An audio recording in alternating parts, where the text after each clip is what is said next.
Hello, I'm Mary Badges, and this is the introduction to a series of videos on free cut piecing.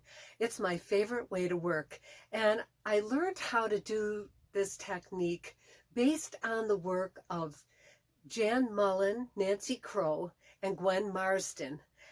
And it's based on the premise that any two edges that fit together face up can be sewn together and still lie flat.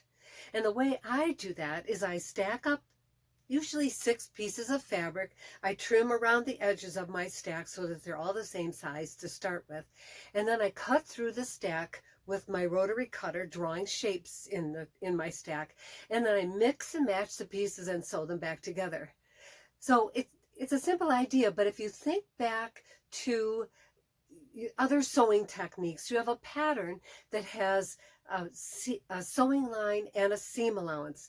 In free cut piecing, we're not allowing for that. So we need to change how we cut our shapes and adjust where we start and stop sewing and the size of our seam allowances. And the good news about that is the seam allowances are just somewhere between 1/4 and 1/8 of an inch, which makes for really low stress sewing. People wonder why. When I discovered this technique, I felt I had found my artistic voice. And that's why I've worked this way for the past 20 years. I piece all kinds of things. As you can see behind me, I piece flowers and birds and fruits and vegetables and lots of traditional blocks, including New York beauties, lots of 9 patches. I've pieced peace signs, I've pieced licorice, all sorts. And I like this process because it's full of surprises. And if you ever heard me give my talk, you know that it's all about serendipity. I'm always looking for ways to let serendipitous discoveries come into our lives. So the first part of the series is going to be just a demo on how the premise about the edges matching together can be sewn together is. And then we're going to piece quarter circle blocks, which shows us how to know where to start and stop sewing and how to sew curves easily with just 1 pin, if at all.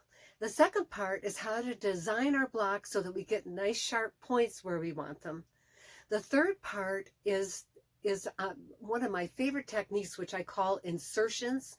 And we're going to make insertions into a plain block first, but then we're going to insert a stem into a leaf.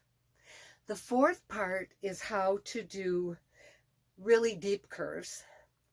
And the fifth part is how you pull all these pieces together. And we'll also have a pop quiz with the answers. So it's important to go to my website at www.scrap-happy.biz and download the class handouts and the supply list for free cut piecing. And what I hope you get from this class, at the very least, is a way to make interesting fabric to do in the kind of work, to use in the kind of work that you already are doing. And at the most, I hope you go out into the world looking around you and saying, "Can I piece that?" Okay, thanks. Be sure to come back for the next video. Bye.